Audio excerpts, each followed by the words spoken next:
As the first snow of December fell quietly over the small town of Merrow Creek, Emily Carter sat alone by her apartment window, watching the streetlights blur through her tears. She had lived in this town for 3 years, yet it still felt like a place she was only passing through, never truly belonging anywhere.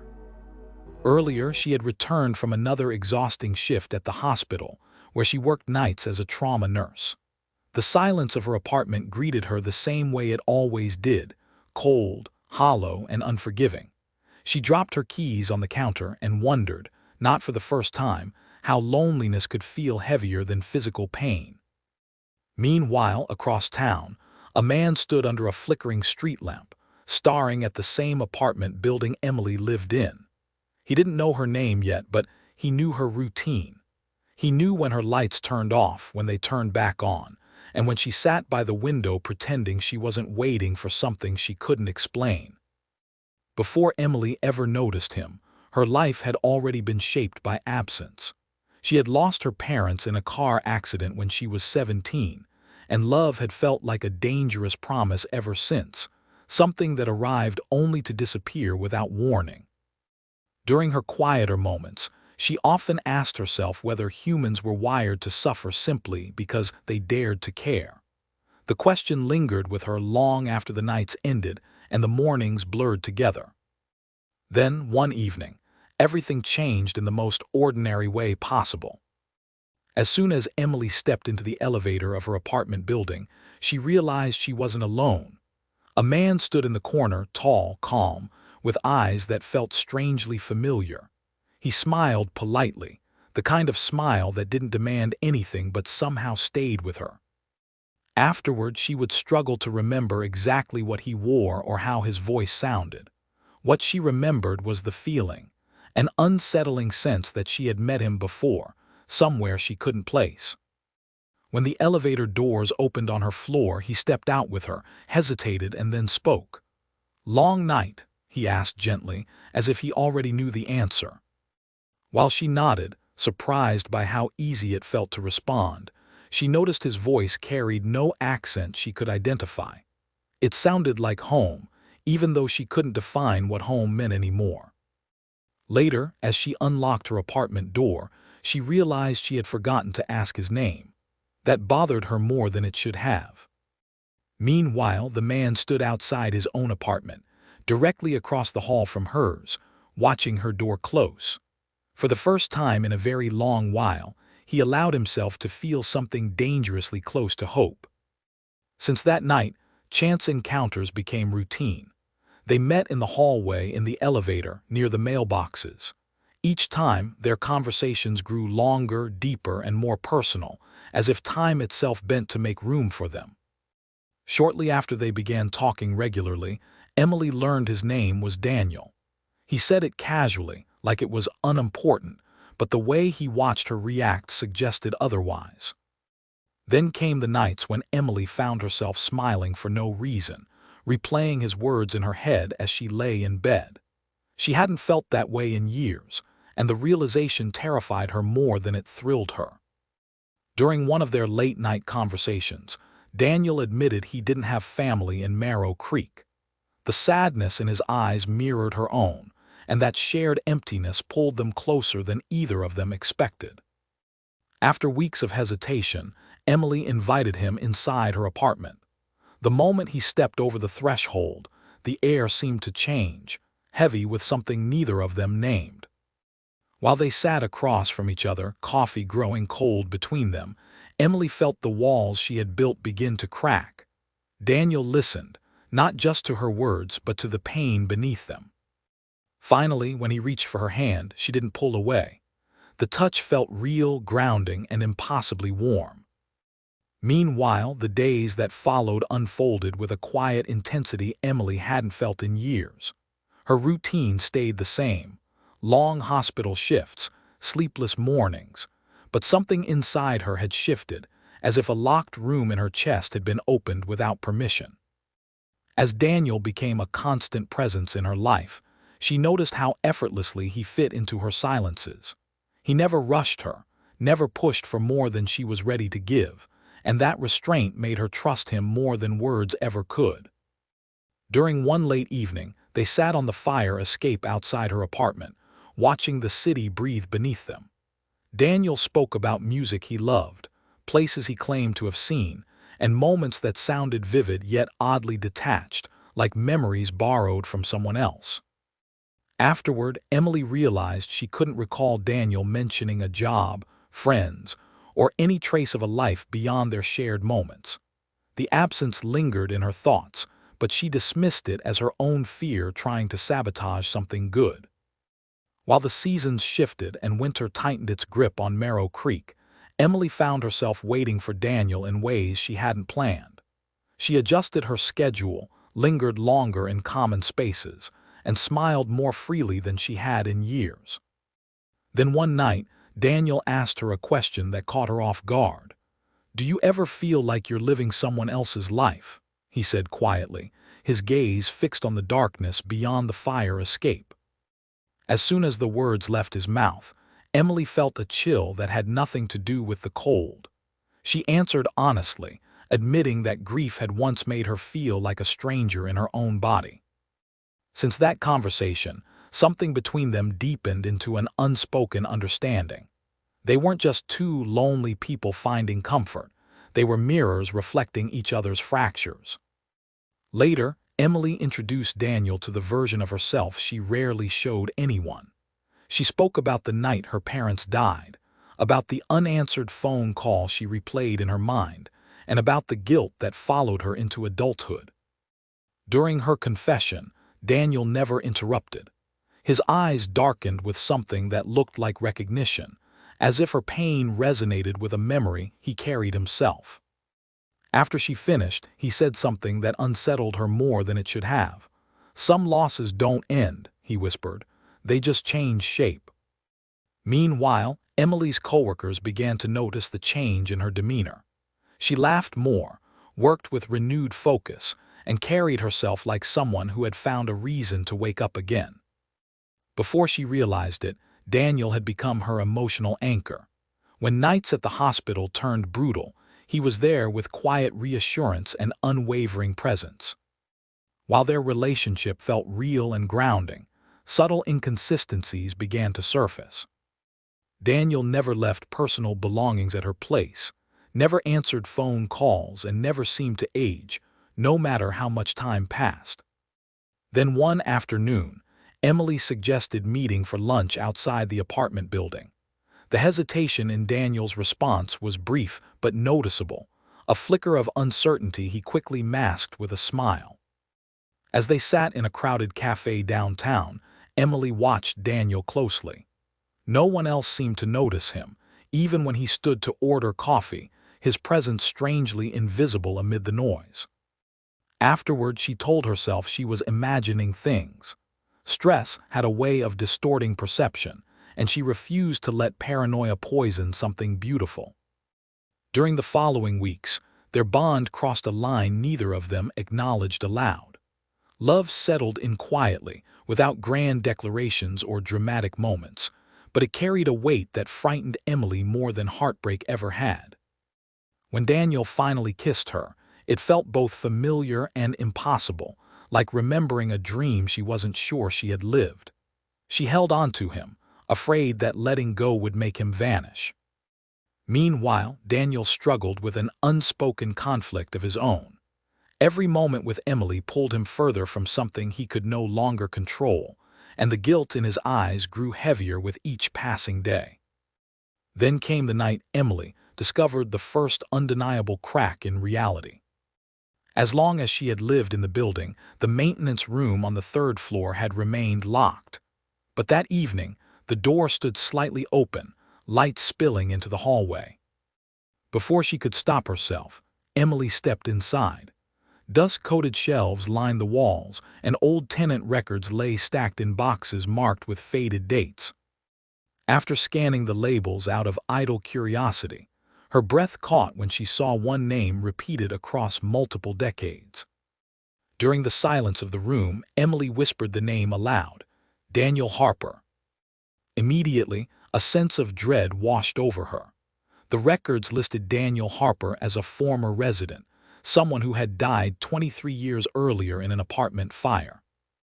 While her heart pounded violently, Emily convinced herself it had to be a mistake. Names repeated, records were flawed, and coincidences happened all the time. Then she noticed the apartment number next to the name. Subsequently, her knees weakened as she realized it matched the unit directly across from her own. Afterward, Emily left the maintenance room in a daze, her world tilting beneath her feet. Every memory of Daniel replayed in her mind, now tainted with uncertainty and fear. Meanwhile, Daniel stood in the hallway outside her apartment, sensing the shift before she ever spoke a word. Meanwhile, Emily stood frozen in her apartment doorway, staring at Daniel as if he were a reflection that had learned how to breathe. The folder of tenant records felt impossibly heavy in her hands, like proof that reality itself had begun to crack. As Daniel met her gaze, something in his expression changed. The warmth she had grown used to faded, replaced by a quiet resignation that terrified her more than denial ever could. Before Emily could speak, Daniel took a slow step backward, as if giving her space to decide whether she wanted the truth or the comfort of a lie. Then Emily forced herself to breathe and asked the question that burned in her chest. "How long have you been here?" Her voice trembled despite her effort to stay calm. Afterward, Daniel looked toward the closed door of the apartment across the hall, the one he claimed was his. "Longer than I was supposed to be," he said softly. During the silence that followed, Emily felt her heart pounding against her ribs, demanding an explanation her mind wasn't ready to accept. While she pressed him for answers, Daniel hesitated, choosing his words with painful care. He told her about the fire, about the night smoke filled the building, and about waking up believing he had survived. Then he admitted something that shattered her composure completely. "I never left this place," he said. "I just stayed." As soon as the words settled between them, Emily stepped back, her legs threatening to give out. She accused him of lying, of playing a cruel psychological game, of exploiting her loneliness. After her outburst, Daniel didn't argue. He simply nodded as if her reaction was inevitable.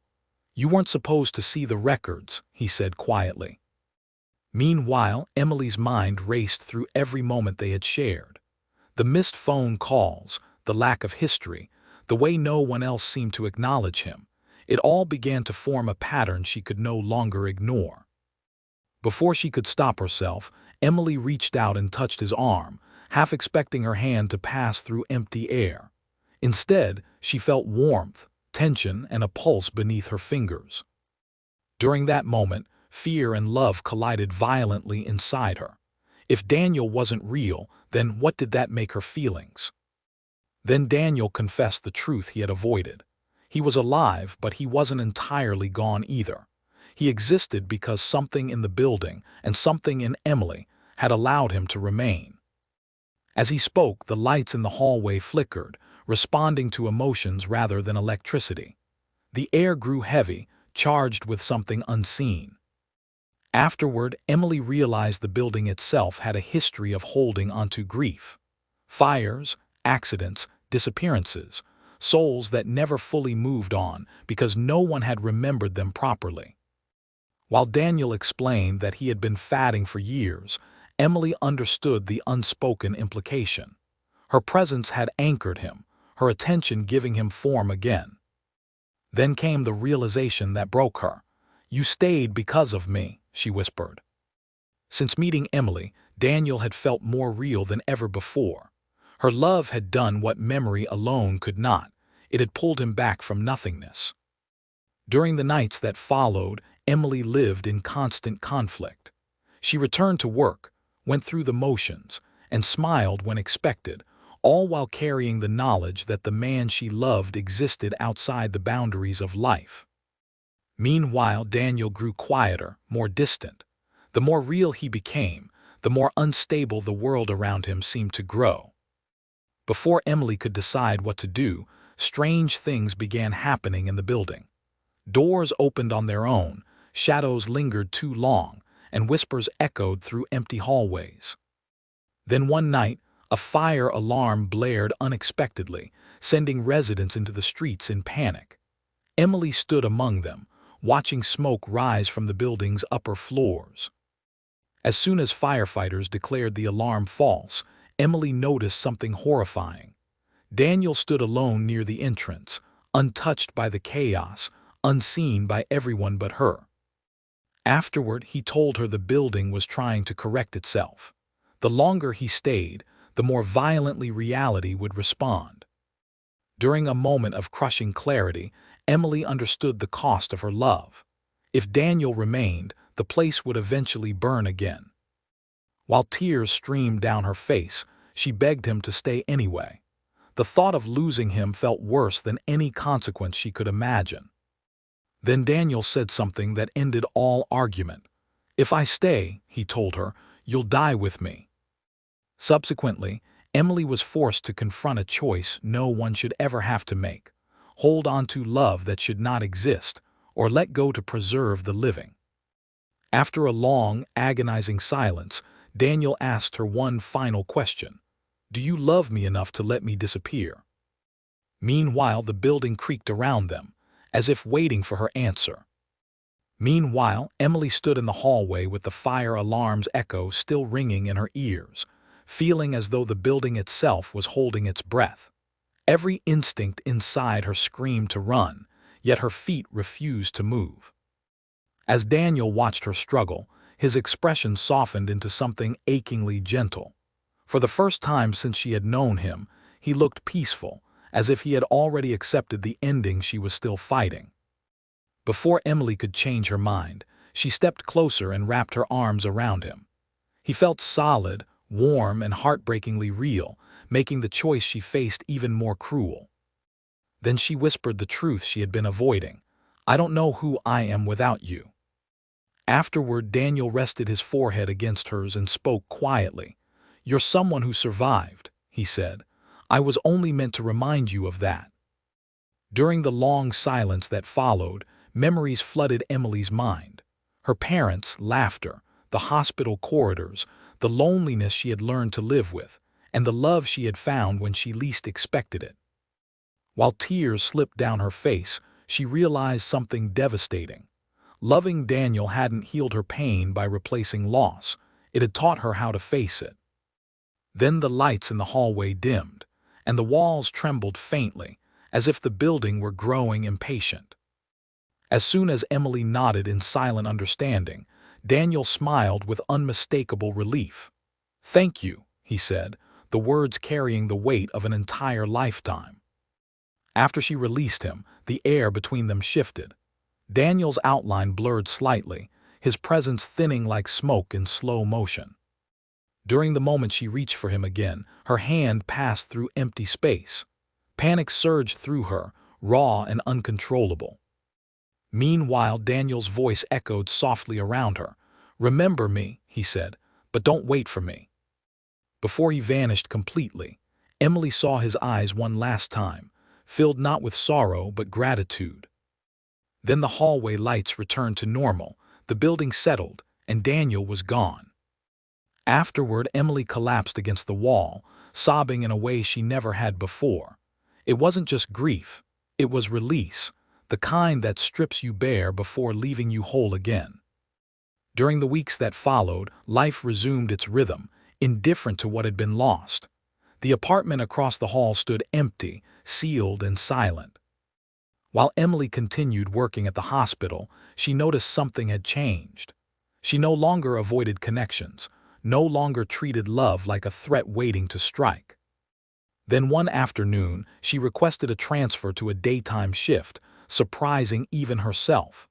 The nights no longer felt like a refuge. She wanted light again. As spring arrived in Marrow Creek, the building underwent renovations. Workers removed old wiring, reinforced walls, and erased the physical scars of its past. After the construction finished, Emily walked past the sealed apartment one final time. A plaque had been placed near the door, listing the names of those who had died in the fire decades earlier. During her pause, she noticed a single name etched cleanly among the others. Then she smiled through tears as she read it.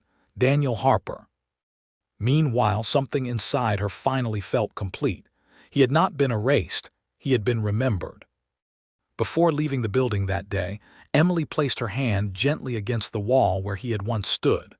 There was no warmth, no presence, only peace. Afterward, she stepped outside into the sunlight, breathing deeply as if for the first time in years.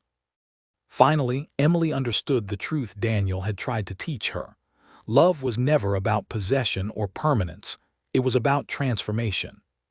Subsequently, she carried that truth forward, letting it shape the way she lived, worked, and loved.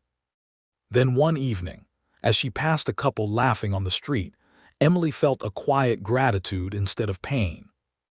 Until that moment, she hadn't realized how much she had been waiting for permission to move on. When she reached her new apartment across town, she noticed the stillness no longer frightened her. While memories of Daniel lingered, they no longer hurt, they grounded her. Thereafter, Emily lived fully, loving bravely, and refusing to let fear dictate her choices again. At last, she accepted that some people enter our lives not to stay, but to save us.